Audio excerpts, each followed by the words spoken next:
Welcome, everyone, to this regular City Council meeting for Monday, February 19, 2024. Maria, would you please call the roll? Fritz, Here. Lowe, Here. McLaughlin, Here. Cummins, Here. Manetza. Here. Our invocation this evening is by Reverend Art Van Walde of the First CRC of Grand Haven. Please rise for the invocation and remain standing for the Pledge of Allegiance. Well, good evening. My name's Art Van Walde, and I would just like to, for a second, remind us. Last week, Wednesday, we remembered something, and for many of us, we remembered it with flowers or going out for dinner. It's Valentine's Day. But every once in a while, Valentine's Day falls on another day. And it's a day that's in the church calendar called Ash Wednesday. And it's a day that reminds us of our mortality. In Ecclesiastes, it says, oh, where was that passage? It was right here. All go to the same place. All come from dust, and to dust all return. So Ash Wednesday reminds us that we are mortal. But then on Easter, that's Jesus Christ, immortality. That's grace. That's resurrection. So the reason I bring that up is we have to be reminded every once in a while in our work, in our activity, that we are mortal, that we're here for a season. And for that season, may we do our work well. May we do our work for the glory of God. So let's bow our heads in prayer. Lord our God, we are here this evening to do your work, the work for Grand Haven. In our work, in the deliberations, in the words spoken, and the conduct that people see, may they see that we realize we're here for a season and we desire to do your work well for this city. So bless this meeting. Bless what goes on here. May your name be praised. Amen. I pledge allegiance to the flag of the United States of America and to the republic for which it stands, one nation, under God, indivisible, with liberty and justice for all. Thank you. That brings us to new appointments to boards and commissions. Maria, would you read these? We have Melita Eubank to the Main Street Downtown Development Authority with a term ending June 30, 2027. Mark Verstraete to the Audit Review Committee, term ending June 30, 2026. Larry Scott to the EDC/BRA, term ending March 31st, 2029. Brad Boink to the Musical Fountain Committee as an ex officio member, term ending June 30, 2028. And Dan Borchers to the Planning Commission, term ending June 30, 2025. Can I get a motion to appoint these people? So moved. Second. Any questions on the motion? Comment? Sure. I just wanted to thank all of the members of all of our boards and commissions, as well as these new appointments, for volunteering their time on behalf of our community. You guys do all of the legwork and all of the heavy lifting for us, and which is why I personally count on you, and you'll find me rarely disagreeing with what our boards and commissions come forward. But I'm especially grateful on this particular slate of candidates, some who have done time on subcommittees volunteering, others who have volunteered their livelihood. They are CPAs, finance and accounting people who are coming forward for two committees that we desperately need that kind of infusion of expertise. So anyway, I want to thank all of them and all of you. Thank you. Any others? Please call the roll. Fritz, Yes. McLaughlin, Yes. Lowe, Yes. Cummins, Yes. Manetza. Yes. Okay, we're to the approval of the consent and regular agendas. Do you have changes on the agendas? I believe for clarification's sake, we would need to request that item C on the consent agenda be added to new business, just for the understanding that we're requesting an edit to identify it as a license, not a lease, as lease has certain property right implications. It was a mistake, a clerical mistake on our end. Okay. So we would need a motion to amend the agenda to move item 10C to become item 11C. So moved. Second? Okay, motion by McLaughlin, second by Lowe to amend the agenda as presented. Please call the roll. McLaughlin, Yes. Lowe, Yes. Cummins, Yes. Fritz, Yes. Manetza. Yes. Any other changes that anyone wants to make on the agenda? Okay, well then would you please call the roll on approving the agenda as amended? McLaughlin, Yes. Lowe, Yes. Cummins, Yes. Fritz, Yes. Manetza. Yes. This brings us to our first call to the audience. It's first of two opportunities. At this time, members of the audience may address council on any item, whether on the agenda or not. Those addressing council are asked to provide their name and address, will be limited to 3 minutes of speaking time. Council will hear all comments for future consideration, but will not have a response at this time. Those not physically present who would like to call in may dial 616-935-3285.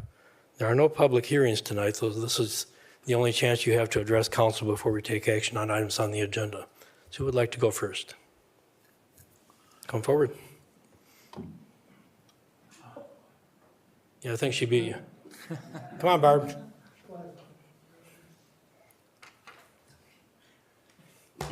Good evening. My name is Barb Rowe, and I live at 215 South 4th Street. And thank you for the opportunity to speak tonight. 2 weeks ago, the Downtown Development Authority asked the City Council for approval to continue the closures of the first block of Washington for the next 3 summers. However, I'd like to suggest that at the end of each summer season, the city and DDA evaluate that block year by year rather than waiting until 2027. Things change, city regulations change. These comments are what I've observed about downtown. We live close to downtown, and the years of COVID resulted in many challenges.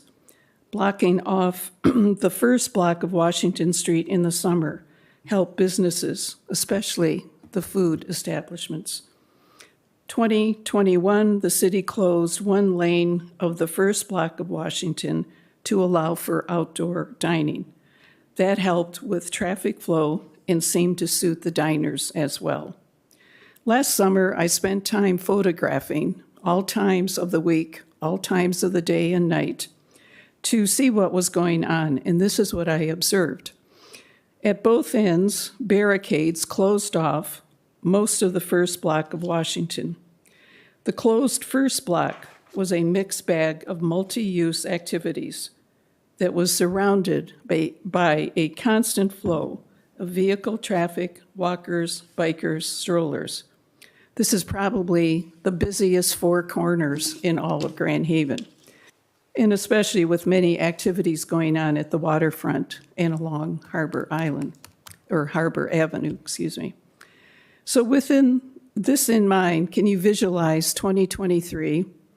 And I'm going to start out with First Street in Washington. Do you remember? Anchored with sandbags is a tall, large, long street barrier with orange stripes and a large sign that read, "Street closed." Next to it is a tall orange sign anchored to a stone block that read, "Slow." Now visualize that you're on First Street.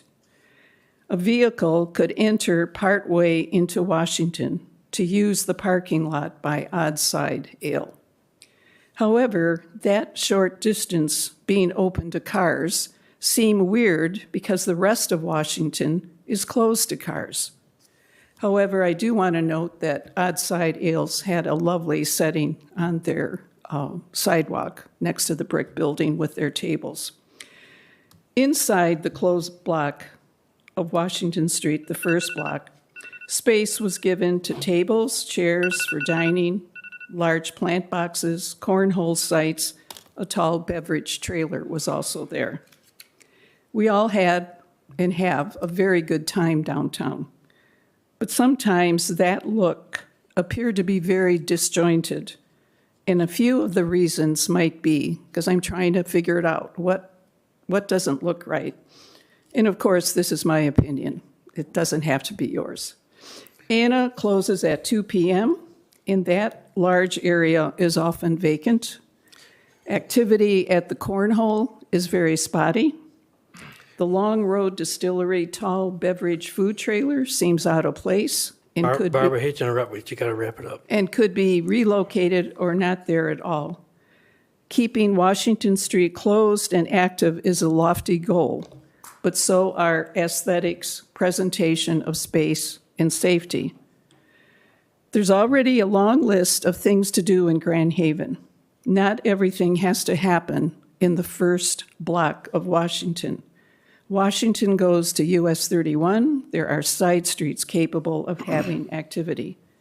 Can the first block still be appealing and not clogged up and overwhelmed with stuff? Let's move at very quickly, the second block. Barb. Second block is not as congested. I'll be real fast, Bob. And Washington is open to two-way traffic. Fortino's and Toasted Pickle have put tables where 3 parking spots were. They're not infringing on any of their neighboring businesses. The green barricades kind of add to the appeal, and there's no problem with traffic. So thank you for listening. There was a few more things I wanted to mention, but I understand. Okay, thank you, Barb. You're welcome.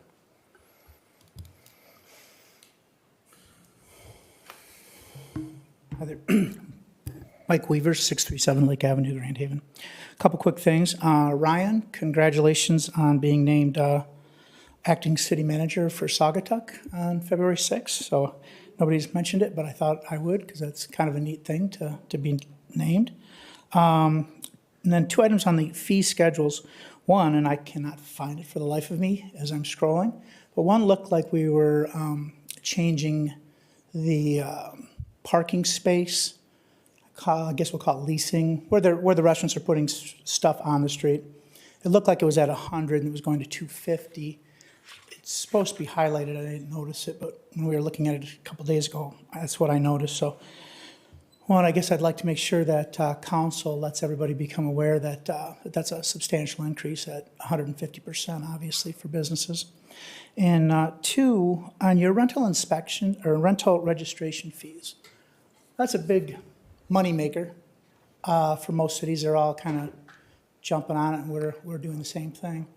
But I think the most important thing that council has to remember that those fees, it might not be passed on this year, but the business owners don't pay those fees for those registrations. That's a tenant fee that'll just get tacked onto the tenants, who, given the way rents have increased around, well, everywhere, but baseline rents around here are starting at $1,000. But you're tacking on another 150. I think it's 140, maybe going to 160 per unit per year. I think that's excessive. You typically do an inspection every 3 years. So that would be $450 to $500 per unit being inspected. These fees should reflect true costs. And the fact that they used to be $30 or $50 and then jumping them, I think they jumped last year. I didn't see it. But I think we've got to do a better job at keeping people aware at some of these increases. You may think there's always money, but it always has to come out of somebody's pocket.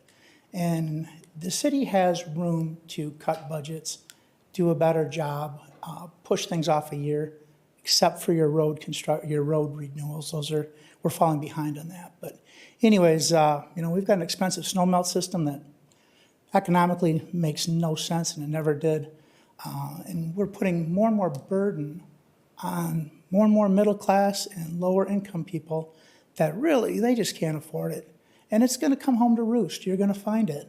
So I would counsel you, I would counsel council, don't raise fees every time you think you can. Do it when you absolutely have to.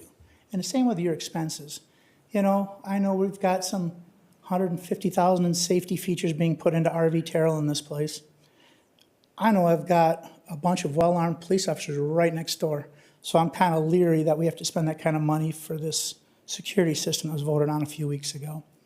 Not a fan of the 20 grand that we're spending for a retaining wall up in Highland Park or Stickney Ridge, one of the two, because it really doesn't have anything to do with the city. They're not the ones that didn't maintain the wall. It was old, but there's two trees that pushed that. There are two trees that pushed that wall over that were on private property.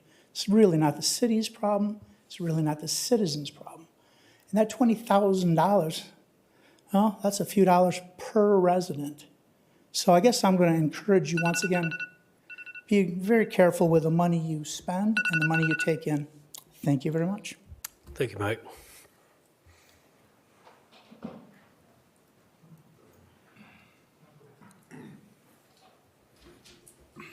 Hi, my name's Doug Vance, Grand Haven Township. I'm no longer a business owner, Grand Haven. I was going to wait until the second time to talk just to say goodbye, but after the first two commentaries here, I thought I would just throw my 2 cents worth in. Statement was made, eventually things come home to roost. One of the decisions I had to make, and whether I would keep that business open or not, was the expenses that are incurred from the city of Grand Haven. There were 11 apartments there, $140 per apartment, and it was a $100 increase, I believe, was excessive. I mean, if somebody has one rental unit, not a big deal.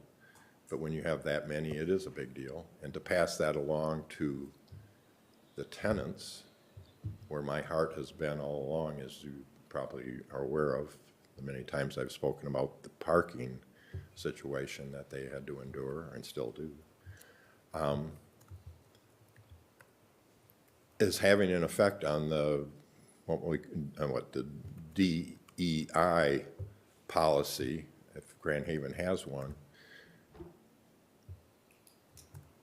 It's going to be it's already been affected, and maybe that was the purpose. I'm not sure, as to kind of control what kind of people are living downtown. It's getting to the point where only those with money can even survive in Grand Haven. And that's unfortunate. I've been in Grand Haven since I was a little kid. My dad had a barber shop on 7th Street. I caroused the whole town, and my heart is for Grand Haven.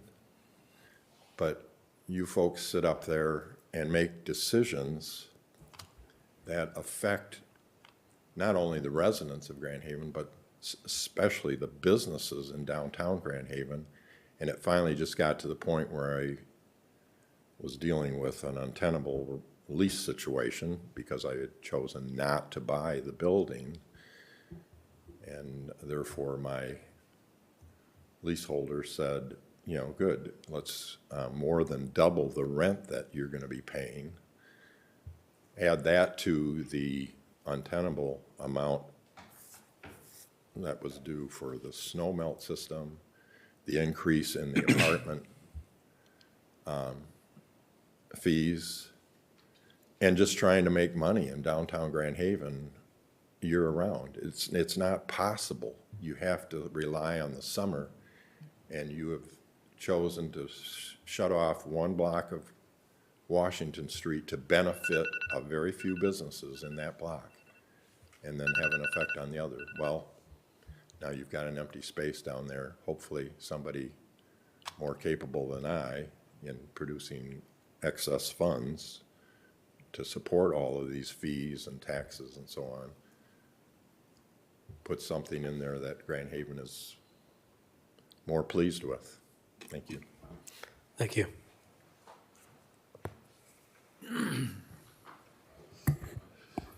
Jim Hagan, 400 Lake. It looks like a lot of people are talking about the first block of Washington, and I've got something I would like to also say on it. And I'd like not to list the closure of from 2024 to 2026. Instead, I think you should pass a resolution every year regarding a closure of the first block of Washington. And I've got a question. Why is a multi-year resolution needed? What investments require a 3-year resolution? I can't think of any. People talk, we want to upgrade from picnic tables to, maybe cafe tables.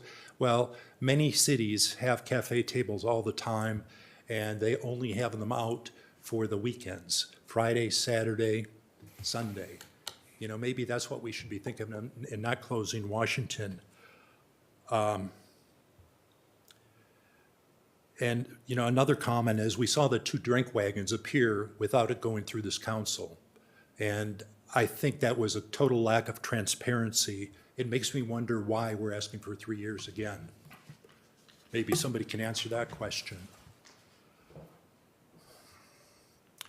And I think the council should vote each year, every year, whether the closure will take place. An annual evaluation is not sufficient to extend the closure into future years. An annual evaluation should be done every year to drive continual improvement, not to automatically extend the closure period. Thank you. Thank you.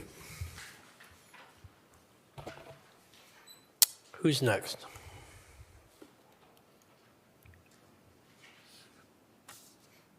There will be another opportunity to address council at the end of the meeting, but if you want to say something now, now's your opportunity.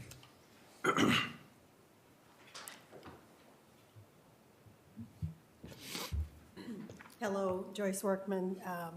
I own Vintage Green, but I am also the chair of the Main Street Board. I wasn't going to say anything, but I guess feel the need to. One is, as the DDA, we would most certainly be working with you and looking every year, every month, to see how this is going. If you would approve a 3-year tonight, I don't believe that that is cut in and Sharpie highlighted, underlined. I believe that is a continual process that we all need to be working together. As Shawnee mentioned 2 weeks ago, we will be doing everything we can to beautify, have that space be active, and we have some great plans for that, so I'm excited about that. I know when you talk about a commitment to get 1 year through all of our committees, it takes a significant amount of time, and then we're asking our stakeholders to get a significant amount of time and resources as well. So we're looking just to streamline that process in year by year. So most certainly we will be continuing to check in with the city as well as with you with how we are doing with that process. Thank you. Thank you. Anyone else? Well, then I will close call to the audience, and we will move on to our next item, which is a presentation of the first draft of our proposed fee schedule. Ashley, or is this for Emily? I believe Emily will be updating you. Okay. Emily Green, Finance Director. Excuse me while I get my stuff together. It is the first draft of the fiscal year 24-25 budget. You received a copy of it with the agenda packet, and there are 2 changes that I will highlight in just a minute. What I want to do is highlight that the fee changes again this year. We've notated with the purple shading along the edge shows that the fees have changed. New fees are the actual fee, the description along with the fee is highlighted so that it's easy to see. And then the deleted fees, there's a strikeout, and then we're removing those fees. So easy to see the changes that worked last year, and I wanted to provide that again this year. It's easy to see. We are continuing to review these, so this is not the final draft. We're continuing to do that. We're using calculations, and we will continue to update this and submit it with the final budget during the work session, and we can discuss that. There were 2 changes that happened today. Under the planning section, there was a miss, I missed this one for one of the site plan reviews. It stated $400 and it's actually $300. So the fee, if you look at that, it's $200, $300, $400, $500. And then the other fee change is under the water commodity rate. That amount are listed at $4.34 per 1,000 gallons. That included the 86 cents for the lead and copper water service replacement fee. And so that fee, instead of $4.34 per 1,000 gallons, will be $3.48 per 1,000 gallons.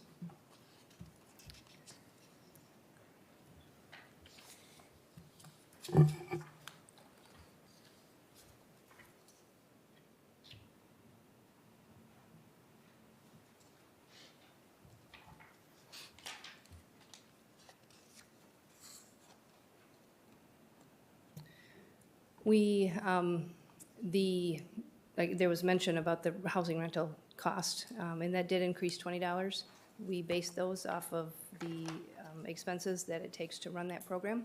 We started that last year, we increased that, and we will continue. We have to cover the costs of running these programs. The city has to do that.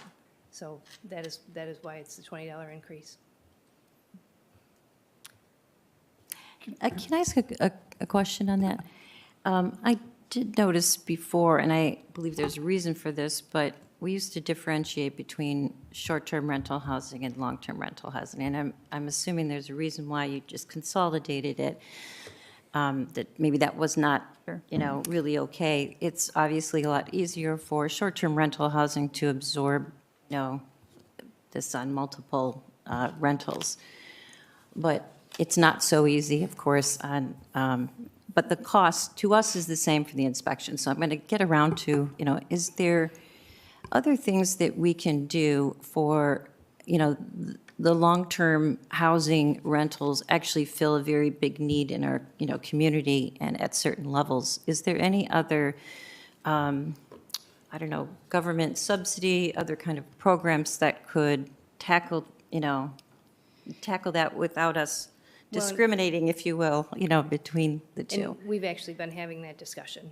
Yeah, and I'm not necessarily sure to speak to outside sources or subsidies for that, but as we looked last year with your direction to really make sure our fees are very specific and direct as they correlate to our program costs, our public safety department has a very meticulous formula they're following, and the inspection and registration process for short terms is the same as our long-term process. So they felt uncomfortable raising one over the other in that regard, especially because we're being really deliberate in covering that program costs. And just for some audience perspective, it's not just that registration, but it covers the registration application, invoicing, the processing of payments, the late fees and tracking and billing, the letters from code enforcement and the building officials and the mailings, inspections, code notices, the administrative costs, and the enforcement, with over 790 registered rentals in the city. And that's, again, covering admin costs, code enforcement, the building official, and portions of the fire marshal. Yeah. So because there wasn't a difference in process, we didn't propose a difference in fees. That makes sense, and that makes sense. And for the public's understanding too, one of the things I think everyone knows, we have a $30 million unfunded pension liability. And so some of the benefits, when you talk about looking at a fully loaded cost of an employee, you have to look at all of the loaded benefits, not just their salary. So ours have been out of whack. And I applaud the city staff for looking into it and kind of really getting to the bottom of it, the actual, all the labor that's involved, but the total cost of the individual's, any individual's time in that, which is why that's why those numbers are the way they are. But, so I understand that part. Can we explore, things that we can do? Because on the long-term rental side, to either subsidize those costs for them. I don't know, maybe we can work with some of our partners in housing, because it's a very important, part of what we're trying to do in our, community. And it does feel, even though it's correctly reflecting the cost, it's a lot more hurtful to Sure. those. And we can certainly evaluate subsidies if there is a consensus on council, but it would be a subsidy, and we've been looking to carefully benchmark against other communities as well. And just as an example, our neighbors in the township, their short-term rental fees is actually in excess of, I believe, $500, and their long-term rental registration fees are about $150. So we are tracking with our neighbors as far as the long-term rentals go. I understand that the one-year jump was a drastic measure to catch our program up with the real costs, but we're happy to evaluate those measures as we look at the final draft. Thank you. Yeah, I mean, just to add on, yeah, no, I appreciate the work that's been done to determine what the real cost is, and ultimately, at the end of the day, I don't.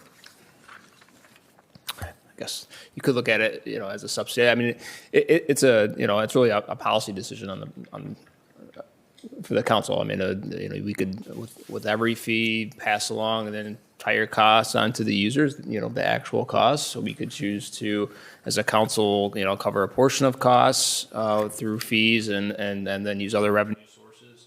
Or we could choose to have no fees at all for anything and it's to completely use our other revenue sources. So there are policy decisions at the end of the day. And I think, when we do that really with our fee schedule, right? Because we say, if you're a non-resident, you pay a certain fee for certain programs and services, and that's probably the actual cost, right? 'Cause when we're passing that entire fee on to a non-resident, we choose to, if you're a resident, give you a reduced fee, and that's a policy decision that we make at the end of the day. So I would say, like, if affordable housing and attracting long-term tenants is something that we value, from a policy perspective, then are we, okay with, more of those, other revenue sources covering the fees, the actual real costs that we have and inspecting those long-term rentals. So I kind of see, would be supportive of if you're a long-term rental unit in the city saying, okay, we're willing to cover more of those costs through other revenue sources.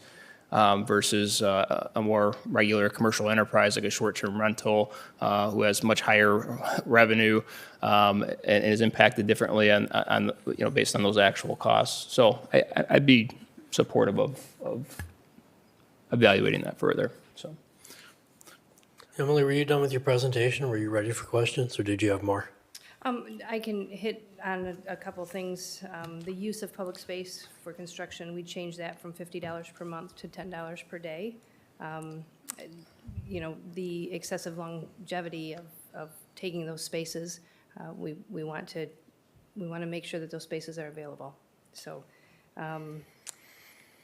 we put in a tax incentive, with the tax incentive and abatement process, we did a tiered application fee. And it was presented in the economic incentive policy that we're still finalizing and trying to get in front of you, so. Can I ask you a quick question on that one? Mm-hmm. Is our attorney fees paid by the applicant, or do we pay our attorney fees? We typically pay our attorney fees. Well, that should be $1,000 plus attorney fees. We shouldn't be, I really don't believe that we should be subsidizing a developer with our attorney. Let them pay for our attorneys. I've never seen it done any other way. Just something to think about. The big boys and ladies, they can handle it. Thanks. Central Park Place, we put a discount in there for doing your own setup, so kind of cutting the administrative and DPW. We removed the scooter license fee. We're not going to be recommending the same license agreement as previously approved. And then the stadium rentals, we introduced a new stadium rental fee for events with alcohol, and that doubles the current rental fee. And I think that's been some discussion on city council at previous meetings. So really, those are just a few highlights that we pulled out. And I will add, per my conversations with the mayor, I think the stadium rental fee addressing events with alcohol was intended to try to accomplish essentially what could also be accomplished through policy. So if there's a preference or consensus around that idea, that could also be addressed in a couple of ways, but this was an attempt to spur dialogue on that matter and see if there was interest in this format or in a different format of seeing that across the finish line. Thank you. Anything else, Emily? That's all I have. Okay, Unless well, there are questions. I got a don't question. go far, there's gonna be questions. Stand right here. I just got one question, is that we were just discussing for people out there asking about the drink trucks and that. They're sitting down in front of those little long road and all that. Where would that fall in a fee for them on here? So we did not propose an additional fee because those carts are currently housed within the square footage that the businesses are paying for within their outdoor dining. But we never gave them permission to put them out there. We make them pay for food trucks and stuff like that, and I consider them being part of that. And for me to accept what's coming up tonight, to go with that, I'd like to see some kind of fee for them. To be honest with you, I think it's only right. They just threw those out there without any permission from any of us. I'd never seen it come across our board. And they make good money on those sitting out there, so I think we should be charging them for it.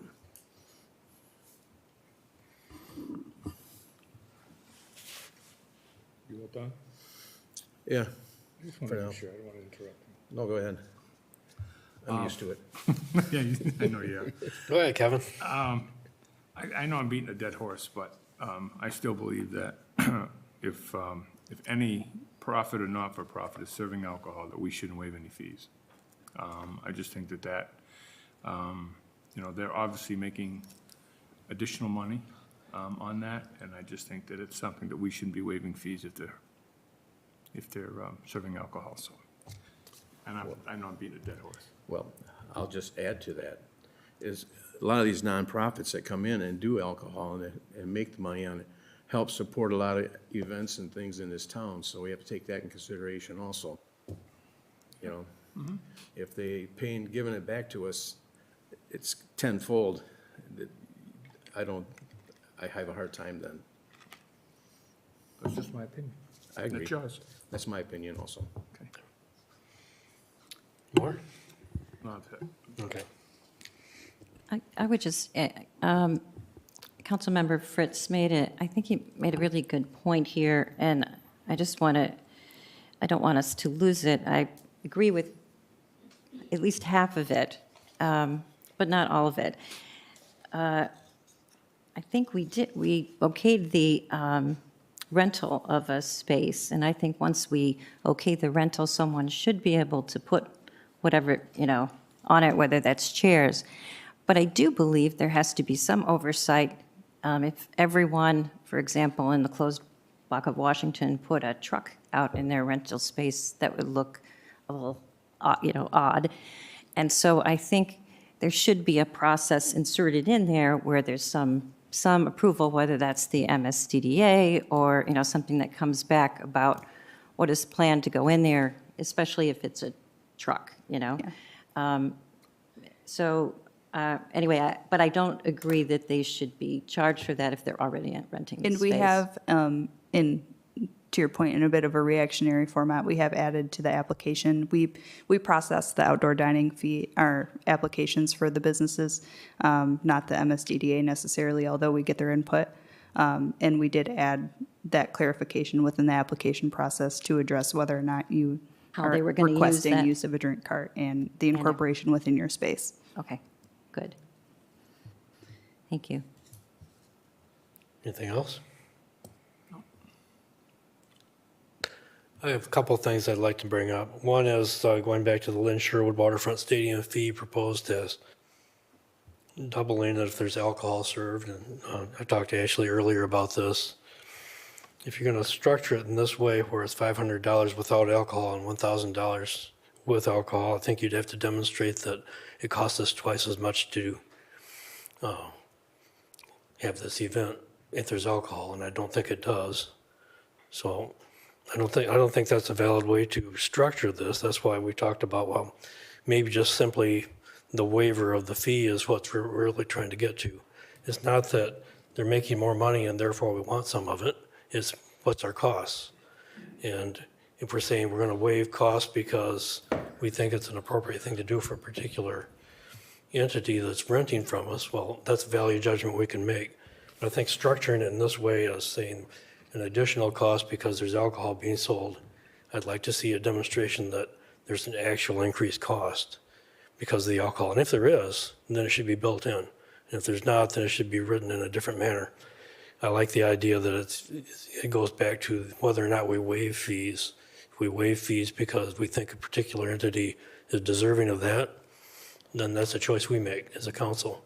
I'd like to see consistency to that. I think that a policy has been adopted and seems to be working, and I'm all for that. But when we structure our fees, I think we have to make sure that the fees as stated are defensible in terms of our actual costs. And the other thing I'd like to comment, I mean, I have a number of notes in here, and I think that I'd invite all the council members to share their thoughts and notes with staff over the next few weeks so that when we are to the point of adopting our budget, the fee schedule is satisfactory as much as we can make it, and listen to our constituents as well so that we have a community effort here. The other thing I'd like to comment on is something that Karen kind of brought up. We talked about rental housing, and others have brought it to my attention too, that we used to be at about $45 per year per registration for the administration of the rental registration program. And then a year ago, evidently, it jumped to $140 in reflection of complete, fully loaded cost of doing this program. Then the question became, or at least was articulated this evening, that is there some way to mitigate that, subsidize that, somehow help that? Well, we did for many, many years. We charged $45, and the taxpayers ate the rest of it, and that's just the way it was. And so that's one way you can subsidize and mitigate the costs of rental registration. It isn't selective. It isn't sorting out one party versus another, but it's treating everyone the same. And so I think when we set these fees, if that's our intent, to not make such a big blow on the housing market or the tenants who are living there, what we did for many, many years was the taxpayers just absorbed the rest, and that was a subsidy of sorts. So that's another thought we can take, and as we reflect on this, we can decide whether or not we think fully loading that particular cost is appropriate. We're not allowed to charge greater fees than can be justified by cost. We're also not required to collect all the fees that can be justified by costs. So I think that maybe this is one of those where a value judgment would be appropriate on our part. So just food for thought. Your Honor, I'd just like to clarify my statement. My statement really was about long-term rental housing. It didn't apply to the short-term rental housing. So, I was looking really for that part of the market, not for the short-term rental. And the only other comment I'll make on, you mentioned on the alcohol, question I would have would be more for public safety. Do events in our downtown? Intuitively, I would think that events that involve alcohol could require more of our public safety staff, more of our city staff. It's just intuition would say it would, but I think that there could be something there just in terms of history and what potential events. Our Department of Public Safety is responsible for making sure these things are safe, and I'm sure the presence of alcohol sort of increases some of that risk. Well, see what we can document. Yep. And if it can be documented, then we can account for it. And if not, then we're really just covering costs as best we can. And every event's going to cost something different, so it's a rough average. And yes, I understood the difference between the short term and long term, but in terms of administering a rental registration program, we've never established a significant difference. So it goes back to how do you do this most equitably. So, yes, sir. No, finish. I'm done. You done? Go. Ashley, you said that you're looking at, just following up on Karen and the mayor, that you're taking a look at some of our neighboring communities on what they're charging for short and long-term rentals. And I think you said that the town is charging $500 a year for short-term rentals? Correct. Well, I want to know how they get away with it. Have they ever been challenged? I mean, we got this, I don't know, as far as I'm concerned, we got this crazy thing, from our attorney that said we have to justify all this. But obviously, I know myself and Karen looked at a lot of different communities up and down the state, and some of them charging $1,500 a year. So I just don't know why all of a sudden this is falling on us, and it's all supposed to be based on, actual workload. I don't know how other communities get away with it. Is it just because they're getting away with it? No, they've done an analysis on their fees. I mean, I trust that our staff, when they put together this fee schedule, you guys know exactly what you can and can't do and what with fees, and that fees have to be actual cost, and so I trust that when our staff brought forth a fee that represents what a stadium rental with alcohol would be, that's accurate. So. And then we're reducing part of that. So, short-term rentals, yes, I think a lot of communities can justify a lot of extra additional costs in running short-term rental programs for a variety of reasons. So, and I do think, Kevin, that we probably could find other costs that to include with short-term rental program. But I don't, with some sort of licensing and enforcement, and I think we have a license or something like that that's required already, don't we, for short-term rentals? That's in here, yeah. So, but that aside, I trust our staff that you brought forth fees that meet the legal muster, and that you've done the analysis. I mean, this is the most amount of fee change I think I've seen since I've been on the council, and I think it was because council asked you to kind of take a look. Obviously, our wages have gone up a good percentage over the last several years, and then obviously benefits have gone up over the years. And so, yeah, looking at our actual costs and including those costs in there, yeah, of course they're going to go up over time. So we have to make some policy decisions. And so, Bob, I think you said the exact same thing that I said, except in a different way. And we have to make a values call or a policy decision on how you want to treat long-term versus short-term rentals. That's true. I just want to make sure that we are treating them in a very objective manner and not simply because we think there's more money there. Yeah. And I think a big part of that is the fees did not change for many, many years. Right. They weren't high enough to cover the expenses. And we are looking at that. We have to look at that because we have expenses that we have to pay. Yep. Right. And sometimes when councils decline to raise rates, raise fees and so on for year after year, then when you do try to true it up, it can be a jolt. And that sometimes happens. Doesn't have to happen all at once, but it does happen sometimes. And the best thing to do is to keep on top of it, but also to keep in mind that the fees we charge, especially if they're impacting something as critical as housing, maybe there's some wisdom in looking at it a little differently. We'll come back with alternatives for that. Okay, sounds good. So I would encourage council to get back with staff. I would encourage council to talk with their constituents and come to a reasonable fee structure that's going to do what it needs to do. Your Honor, one last comment. Sure. I mentioned before the $30 million unfunded pension liability, which most of it was incurred between 2010 and 2020. It means the city already spent that money. That's a debt that we have to pay. And so we are thinking very carefully about how we're spending your tax dollars coming in to just keep things running, but we have to look and make sure we're recovering all of our costs. We do not take this lightly. We know as we true this up that it does cause some hardship on others, but the alternative to addressing that is to make an assessment of everybody living here, here in the city of Grand Haven to cover the cost of that unfunded liability. That money is already spent for the things we have. That's gone. That's a debt that we have to pay. So we're doing the best job that we can to try to make sure we're charging what it's actually costing the city to do some of these things, and that's what the city staff has put together. Thank you, Your Honor. I'll just comment on that. You said between 2010 and 2020, and it actually started way before probably 2000. So, I mean, the debt, the pension liability that has been building and building and building. I thought we were at zero in 2009 or 10. We were, zero unfunded, liability. I don't think so. I think it was more like 2000. In the early 2000s, we were at zero, and then There were no contributions made. And then we were in the hole, I think, starting 2005, 6, we started going under, so. It was in the past, you'll agree with me. Right, it was but many, but it was over Right. several years. Right. I think we can agree that it was in the past and been ongoing.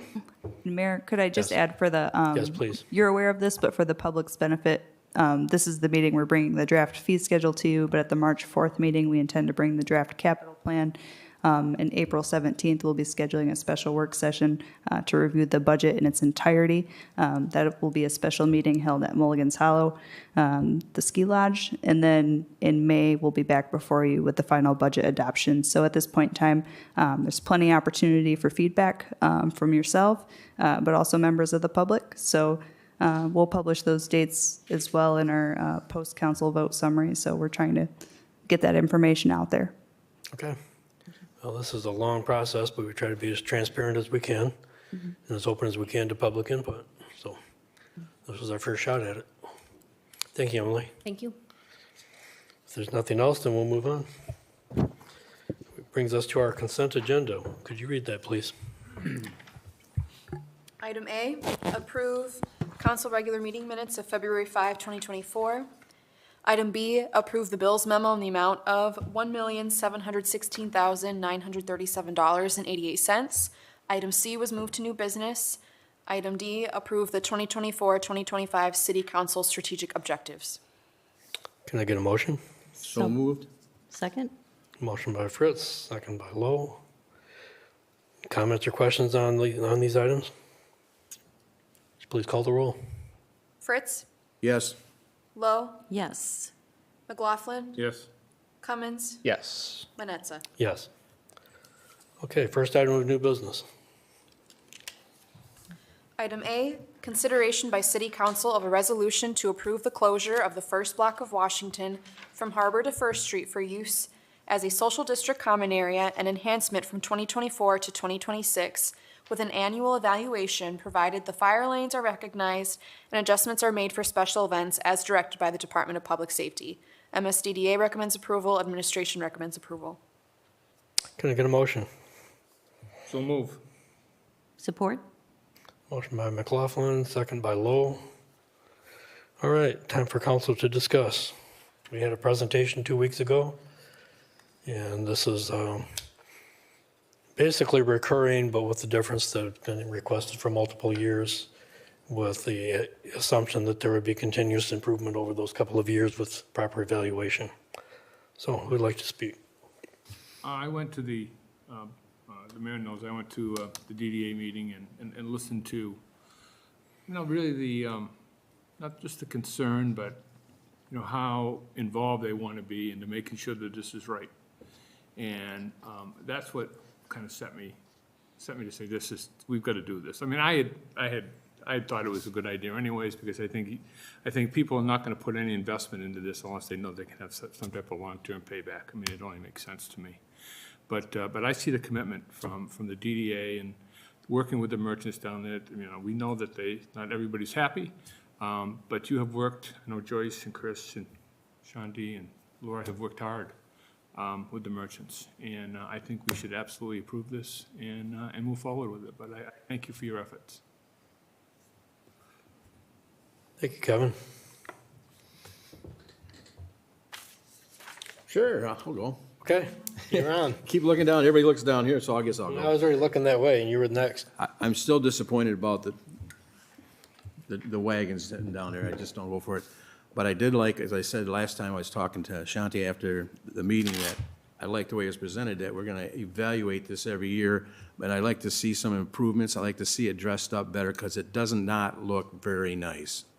I mean, you walk down there, it's absolutely a disgusting scene to me, to see the same thing every year, and nothing looks any prettier. With a long term like this, maybe you can put some investment into it, and we can take an evaluation at the end of each year, take a look and see if it's any changes, make it look better. We need to step up our game here in Grand Haven. I mean, we got to get back to the Grand Haven way. We don't want to be following everybody else. We want to be the leaders. If you want to attract people here, you have to make it attracting. So that's what we need to do down there. I really don't want to vote for it because I'm not in favor of those wagons down there because they just snuck them in on us. We have to set a fee of some sort, up the rent or whatever it is. If they're going to put them in, the rent should go up for those spots or whatever. But we need to make it look better.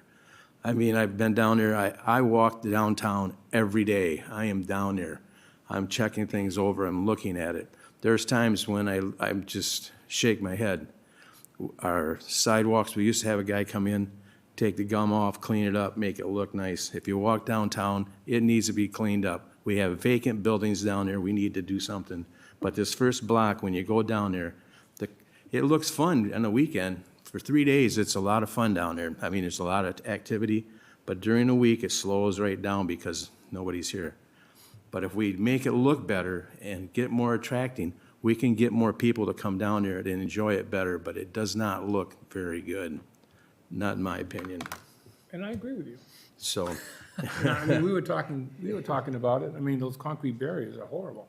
well, I'm not even talking about concrete but barriers, I'm those- talking about everything down there. Well, I It know, is- that's part of the problem. I mean, those concrete barriers is just plain ugly. Yeah. And, you know, and then, you know, on Harbor, we've got the, you know, the police, you know, signs that look like, you know, you're going into Nazi Germany. So, I mean, I just, You have to have bollards of some sort to keep, Well, I understand, keep but traffic my- out.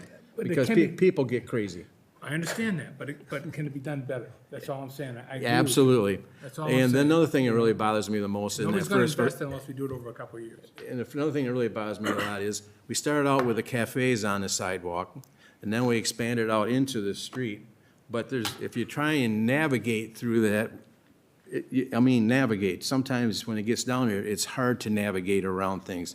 You have to make sure it's pedestrian friendly also, so when you start putting more stuff out there, it gets very crowded. So you have to make sure that you can get them through there. I really like the whole idea that it's an annual evaluation, because I will take notes. I'm down there, I look, I see, and I'm probably down there more than most anybody. The business owner sees me down there all the time down there, so I'm always stopping in saying hi. But that's my opinion on the whole thing, but I'll probably say yes, not that I want to, but I really think we need to up the rent on those guys down there. Okay, thanks, Mike. Anything Yes, I'm done. done for now? Yeah, I'm all We done. can come back to you. Yeah, I know. Okay. Yeah, first of all, I want to thank John D. and the MSDDA and all of your committees for all the work that you've done to try to get through and look at both sides of this and how we improve. I think I said last time, and I'll say it again, that, you know, I do agree with Kevin about the aesthetics, and, you know, you need a little longer-term commitment in order to try to address, I think, some of those things. I'm excited about what you're looking at in terms of activating the space. You talked last time about some of those downtimes doing, having some yoga classes, some book signings, some other things. So thank you for all your work to try to tackle some of these issues. You know, no one's ever going to agree completely. You know, it's hard to get everyone to agree. But I really love how you guys have been tackling this. And I think in order to get, I agree that you need a longer-term commitment or at least a signal of intent, which is why I'm supporting this today. Thanks, Karen. Yeah, no, I agree. I think it's, we heard from the presentation a couple weeks ago that there's a commitment to continuous improvement. There's been, a lot of surveying done and stakeholder engagement and there's support for it amongst the downtown, a majority of the downtown businesses and stakeholders. I get that not maybe not everybody, but I honestly, I think it's a little offensive, this, for folks to say, that it was, the words that were used about the scene down there by Mr. Fritz. I disagree with that. I think it's a little offensive to our business owners who care very much about their downtown and that first block and have worked hard to get us to this point, and they're, our DDA board and all of its committees that have worked on this and tried to, keep continually improving. To say that somehow something that they've created is disgusting, I think is really an inappropriate word to use. So hear from me that I appreciate your work. You're coming up with a lot of good ideas to improve the space, activate the space. And we've had, these discussions before. Like, to me, looking at a bunch of cars parked there is not a pretty sight to look at. Like, so, are we focused on activating spaces and making people-centered places? This is what this space is.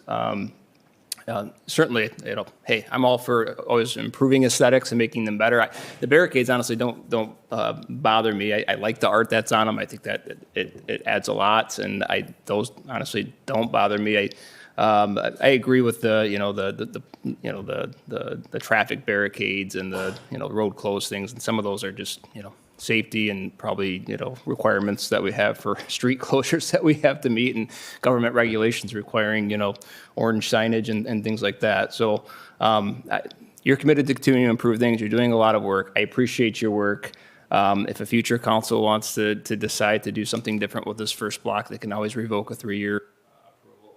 I trust that our businesses and the DDA are going to continue to work hard on this. I think you need a 3-year policy commit from the council that we are supportive, so you can make some further investments, and I'm happy to trust that, trust you going forward. So thank you. Great, thanks. And I'm going to support this as well. I think that in general, the DDA has made their case for it with their surveys, with the engagement they've had, that it's been a positive effort.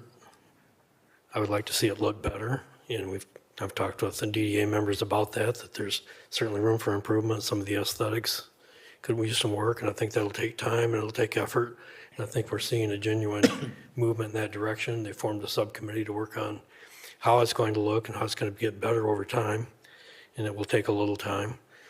I'm not a big fan of the concrete barricades either, but if we're going to have people sitting in the road and we have to keep cars from running through the space, well, that's certainly a very safe way of doing it. It's probably not the only way. So I think we can explore other things to do. I'd like to see the space more active than it's been in the past. I think that if we can engage more of the local merchants, engage more people to be in the road, in that space, that first block closed space, doing things on a regular basis, on a regular schedule, that it would certainly enhance the activity there. When it's not busy for half the time, that's not a great look either. So I think there's work to be done, and we'll do that work. I look forward to this space becoming a better space than what we've seen in the past couple of years, and I think that's the direction we're headed. I would like to make sure that, as Mr. Fritz commented, navigating your way through there isn't difficult. I think there should always be pedestrian lanes and traffic lanes that are readily apparent to people who are walking through the space. I didn't have a lot of trouble navigating it myself, but there could be some visual cues that could be better. So there's things that we can be working on, and we'll work together to get those things done. I don't know much about the drink carts, how they ended up there and how they got approved. That kind of wasn't on my watch, but I understand. So I've heard a little bit of the frustration here. I don't think that by voting for this tonight, we automatically approve carts being exactly where they were and at no extra cost. I think there's still room to modify some of the actual implementation here. What we're approving now is this closure for this common space. I know that there was a list of things in our resolution as well that are included. But if this is going to be a work in progress, then let's make it a work in progress, and let's keep making changes and improvements as we go. Let's not get ourselves locked into a particular arrangement that can't be changed or adjusted. So let's be flexible, let's be considerate, and let's be forward-looking on this. And those are my comments. Anyone else? Would you call the roll? McLaughlin? Yes. Lowe? Yes. Fritz? Yes. Cummins? Yes. Manetza? Yes.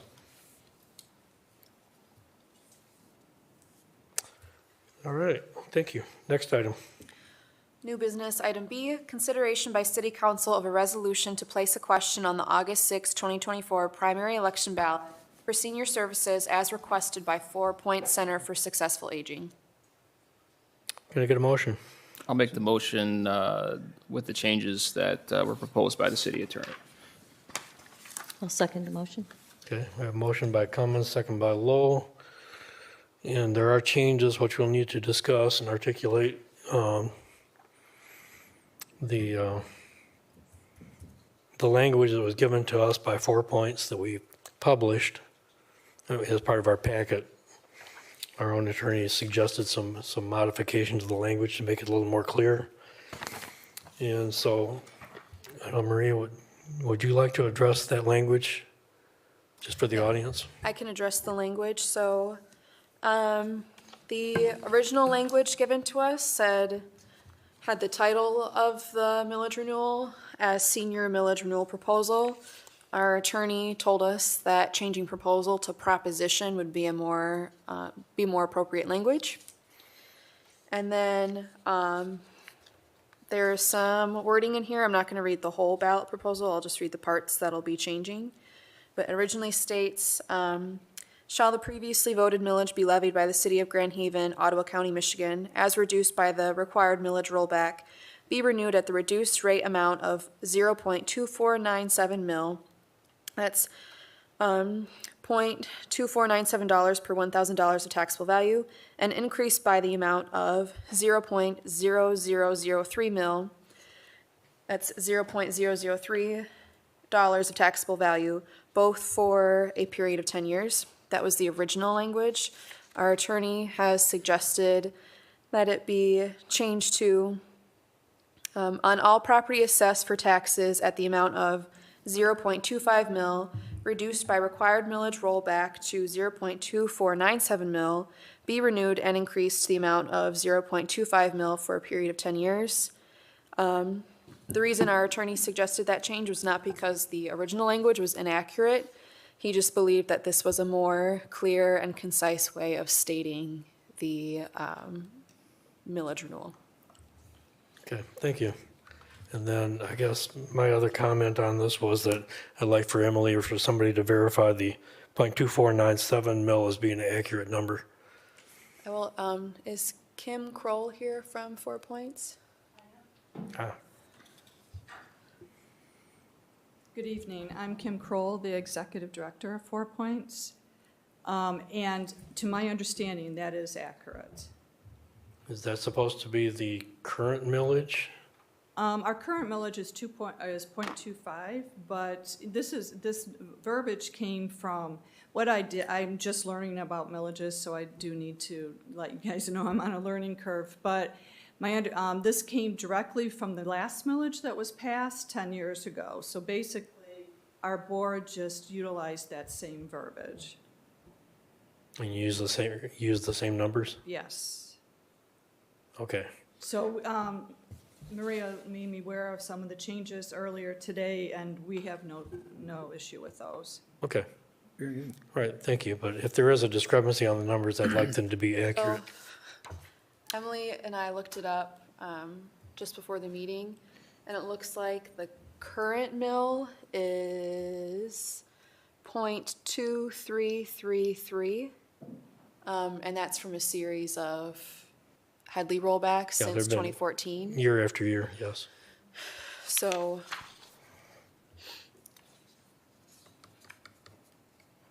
I just want the language on the ballot to be correct.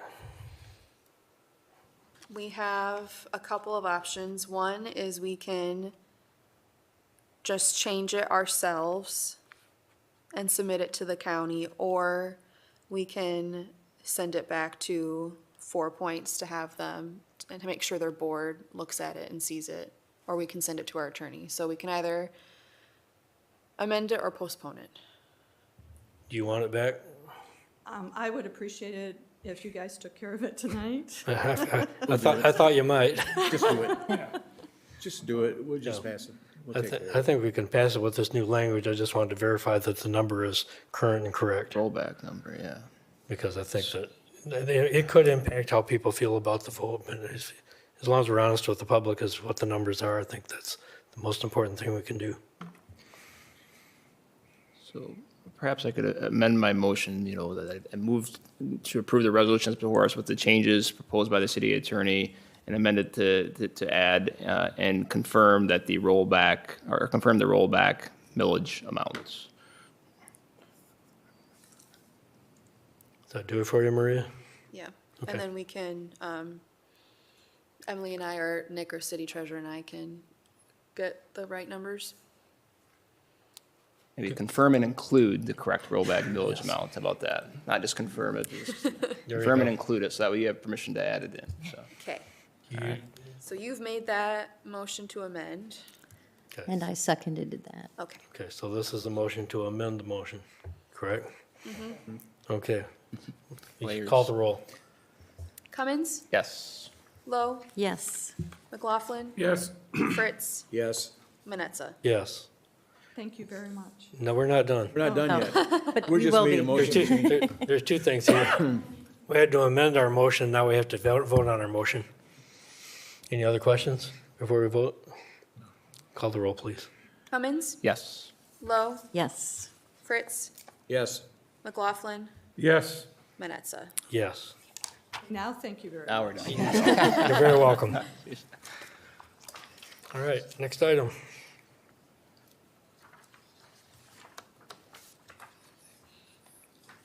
This is consent item C that got moved to new business C. Approve a license agreement between the City of Grand Haven and the Surf Shop Grand Haven for use of the kiosk located at the Grand Haven City Beach with a term ending September 30, 2027. Can I get a motion? So moved. Okay, motion by Fritz, second by McLaughlin. This was moved, I discussed with the city manager earlier about the language that the agenda item was correct, that it's a license agreement, but the agreement in our packet called it a lease agreement, and there was some other verbiage in there that needed to be cleaned up, and so council has been given a copy of a cleaned up version, but it was appropriate to put it on our new business rather than consent agenda, just so we could clarify that. And just to be clear, Tim, those are the only changes that were made, right, to get consistency between lease, the word lease, and license? And we cleaned up, there was a sentence in the restriction on use that we cleaned up as well. It was like two sentences mashed together. Ah, okay.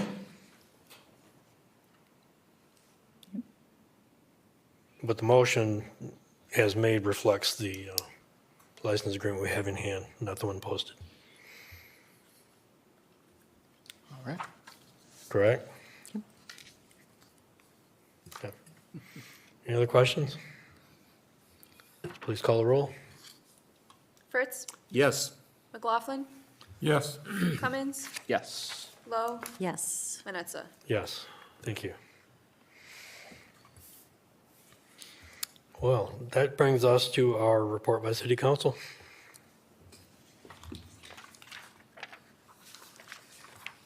Who would like to go first? I'm done. I'm good. You sure? Yeah, you go right ahead. I'll make it real short and sweet. Pitches and catches. Go ahead, say it. There you go. Pitches and catches are reported. Tigers will be starting their spring games and that, so baseball's on its way, football's done. So now it's time to move on. Golf is good. coming, NASCAR, we name it all. All those outdoor activities, so enjoy it. Everybody get outside and enjoy the nice weather. It's supposed to be really warm. And just enjoy your time here in Grand Haven. Thank you, Mike. How's that? That's good, see? I've been sitting next Anything to else? too long. Okay, I just wanted to mention that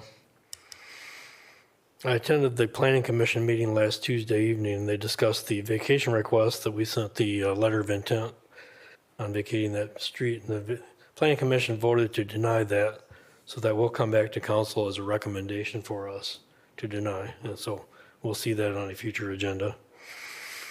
I also wanted to mention that, and I really hadn't thought about this, it was kind of not on my radar, but we have an open seat on the NORA board, and it's been open for a long time. It has been. Been open for like a year and a half now. We have an elected representative on the NORA board, and that's Ryan.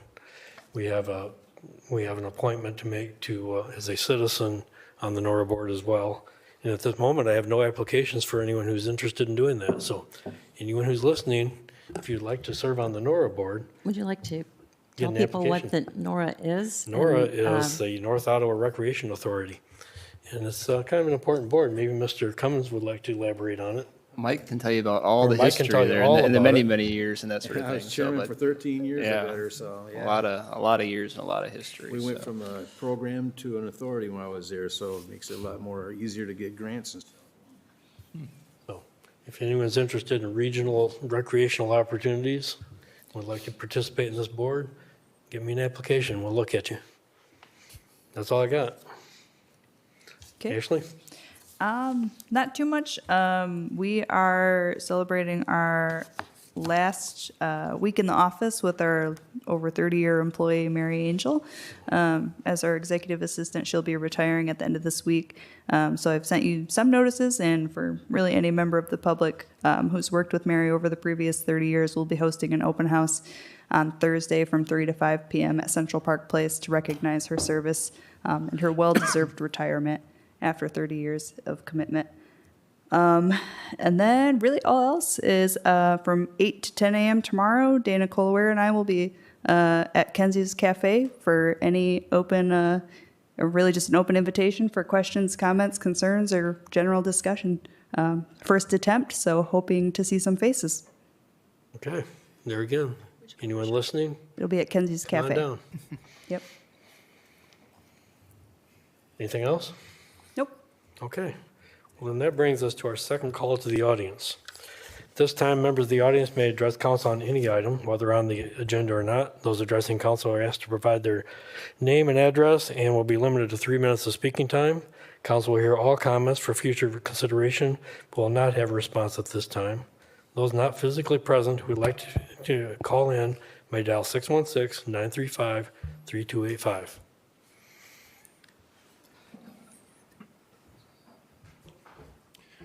Jim Hagan, 400 Lake. I'd like to bring up the congratulations to Ryan, but I think it brings up a question of compatible and incompatible offices.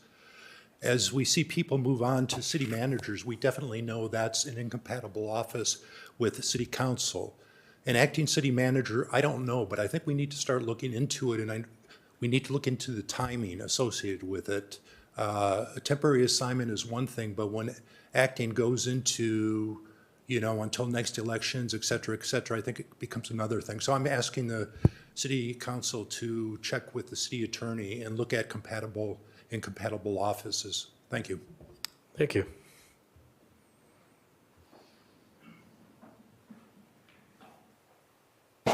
Doug Vance, Grand Haven Township.